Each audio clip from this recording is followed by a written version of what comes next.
Y'all, today is the day that I've been waiting for. Tyler Perry's The Oval is officially back, season 7, and it premieres tonight, May 20th on BET at 9 p.m. Eastern.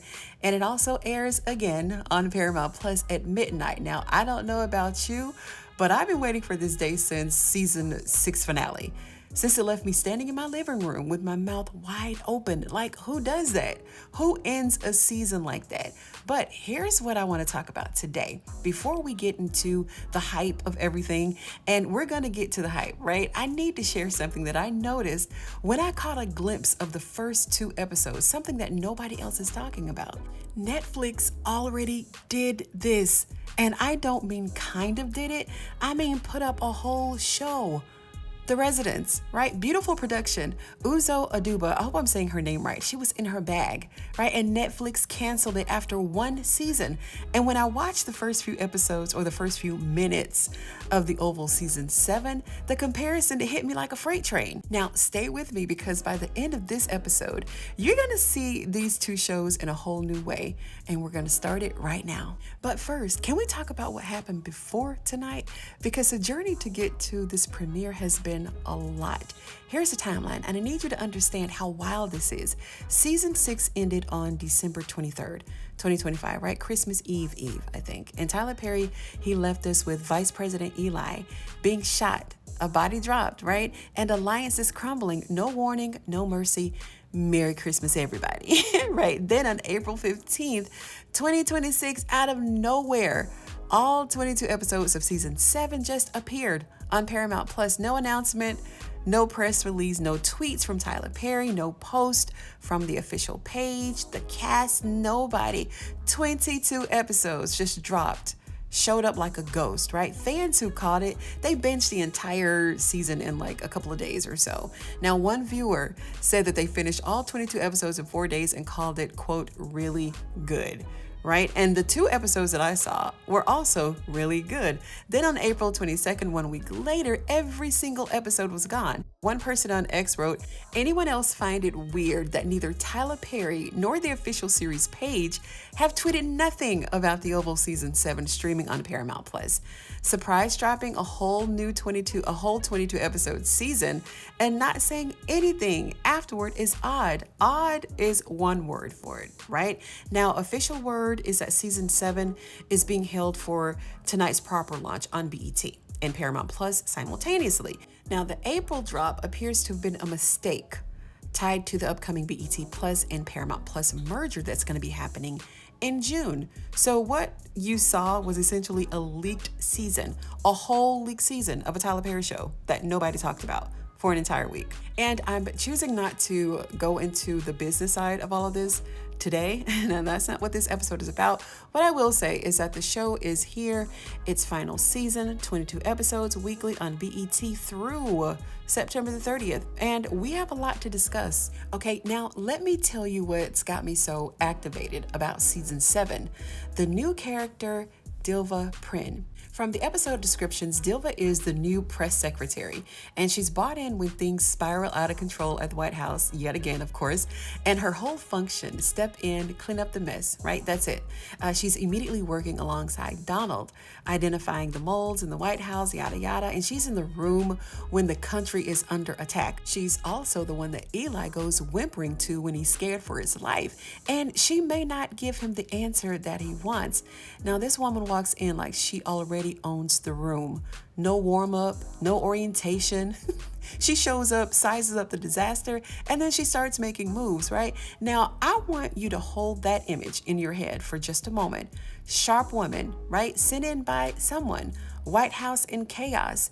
She's there to get answers and to clean everything up. No holds barred energy, presence you can feel through the screen. Now, are you holding it? Because I need to introduce you to someone else. Cordelia Cupp. Netflix, The Residents, Shondaland. It premiered March 20th, 2025, and it got canceled July 2025, right? 4 months after it dropped. Cordelia Cupp, as I said, played by 3-time Emmy winner Uzo Aduba, she's a consultant who's brought into the White House to investigate a murder during a state dinner. One dead body, 132 rooms, 157 suspects. And how does she walk in? Brilliant, self-assured, stubborn, fearless. And when a senior White House official tries to tell her, this place is bigger than you, she looks him in his eyes, and I'm not making this up. Do you mean that the White House is literally bigger than me? She's not intimidated, not performing. She's just there. And Time magazine wrote that she's not easily intimidated. Now, Uzo herself said, I love her precision. She doesn't miss a beat, and she sees every detail in the room. Now, let me ask you something. You tell me if these two women don't sound like they came from the same blueprint. Dilva Prinn sent in when things spiral out of control. She identifies the moles. She steps in to clean up the mess, strong enough that a vice president goes to her when he's scared. Now, Cordelia Cupp bought in to solve an impossible case, locks down a building, and also Dilva locked it down as well, as you'll see in tonight's episode. Now, both women inside the White House, both women dispatched by someone else who sent them, above them, right? Both women, no nonsense, no fear, high presence, both shows, the camera work. And this is what actually made me stop and look at what I was seeing. The difference, Netflix canceled Cordelia after one season, but BET is letting Dilva close out a 7-season run. And I have thoughts about that. Just a little tad bit of information that you won't get from any other channel. The residents had an 82% on Rotten Tomatoes, right? The critics loved Uzo. Now the audience was engaged, and Netflix still canceled it in 4 months. Why? Because the show, as beautiful as it was, it built its mystery around a closed system. One murder, one White House, one season. Solve the case, close the curtain, right? Even the show's own supporters admitted it. It was hard to imagine how a second season would work without feeling like a repeat, right? Tyler Perry, however, built The Oval differently. And this is the part I need you to really hear. The Oval is not a mystery show. It's a soap opera. And the difference between the two structures is everything. A mystery gives you one question and answers it, right? A soap opera gives you 10 questions and answers 3 of them, right? And then it creates 7 more every single week for 7 seasons. This is what he did, right? And that's why the fans who binged on season 7 in April, one of them said that the last episode ended on another major cliffhanger, another 22 episodes, and the show still had something more to say. The Oval has built loyalty the way that soap operas always have. And not by being slick, but by being relentless. These characters have been in our living room since October 2019, and we've watched Hunter be despicable, right? And somehow still root for him. We've watched Victoria be the most dangerous woman on television and still love every second of it. Now, Cordelia Cupp, she's a brilliant character. She was brilliant in the show, right? But it didn't give her enough room to grow, and that's my opinion. Now, Dilva Prinn, however, she walked into a world that's been burning for 6 seasons, and she still has 22 episodes of chaos to navigate. And that's really not a fair comparison, right? But that's just my opinion, and we're gonna go ahead and get into the comments because the internet has been talking as fans are excited, but also still processing everything that has happened with this April drop. And here's just a little sampling of what people are saying across social media. One fan said, and I feel this in my soul, I hate to see this show end. I absolutely love The Oval. It seems like the shows that are truly good are always ending so soon. Facts. I totally agree on that one. Another person who binged season 7 in April wrote, the last episode was a major cliffhanger. It would be stupid and unfair to end it with us not knowing what happened.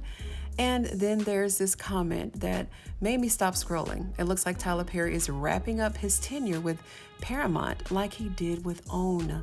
And this is telling you that the audience is watching. They're not just watching the show, we're watching the business too, right? There seems to be a pattern. Tyler Perry, OWN, BET, Paramount Plus, now this final season. The fans are smart, right? We know that something is ending and we're emotional about it. And one more viewer who pays for BET Plus wrote, I refuse to purchase yet another streamer, especially when I specifically paid all that money for BET Plus, which is a lot. It costs more than most streamers. Now that's a real conversation happening right now in fan communities, and the streaming split is really frustrating people.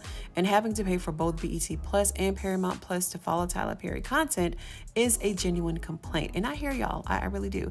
But tonight, you know, we're gonna we just need BET or Paramount Plus, and the show is on, right? So let me just quickly set up season 7 for anyone who needs a quick refresher before tonight. Season 6 ended again on or around December 23rd with Vice President Eli being shot, and we don't know if he survives. The Franklins were removed from the White House. Everybody is down in the bunker. Alliances had crumbled, and the show left us with enough open threads to fill a whole season, right? Which is exactly what season 7 is here to do. The official synopsis says the Franklins are back in the White House with one mission: reclaim their throne. Hunter and Victoria launch what the show is literally calling their, and I quote, I need you to hear this, their Make the Franklins Great Again campaign. Tyler Perry wrote that line and he kept it in, so I respect the audacity. The biggest threat this season, it's not coming from outside. The synopsis says the greatest danger to the Franklins has been inside all along, which means betrayal, right? Which means someone in that inner circle, which means I need you watching every second with every person who's been loyal, right? Because one of them isn't. And then there's Dilva Prinn, our new press secretary slash fixer slash person I need to know everything about immediately. And based on what I've seen and read, she's gonna be the character that fans argue about all season. Is she good? Is she playing both sides? Is she the inside threat the synopsis warned us about? I don't know yet. I don't know, but I'm ready to find out. So with that being said, let me leave you with one thought from a writer-director perspective. When I watched those first 2 episodes, because I only saw 2, and I saw how Dilva was introduced, not explained, not over-narrated, just kind of placed into the chaos and trusted to hold her own, I recognized that choice immediately. That's not on accident. That's a writer who knows his character is strong enough to show up without a welcome speech, right? The same thing about Uzo. When she was playing Cordelia Cupp, this is what I felt watching Dilva Prinn. She doesn't miss a beat. She sees every detail in the room. And Netflix gave her 1 season and then they walked away. BET, however, gave the Oval 7 years to build this world, right? And they're ending it properly on their own terms with 22 episodes and a weekly rollout so the fans don't get left behind. Now, there's a lesson in all of this about how we build things, right? About the difference between a sprint and a marathon, about what it means to stay in the room long enough for the story to finish. The Oval deserves its run, and tonight we get to watch it up close. And yeah, I'll be here each week breaking it all down, what Tyler Perry wrote, what the actors did with it, and what it all means. I want to thank you so much for joining me today on Ruthless TV. And if you're a fan of The Oval like I am, then go ahead and subscribe to this channel for more videos just like this one. I'm going to see you on the next one.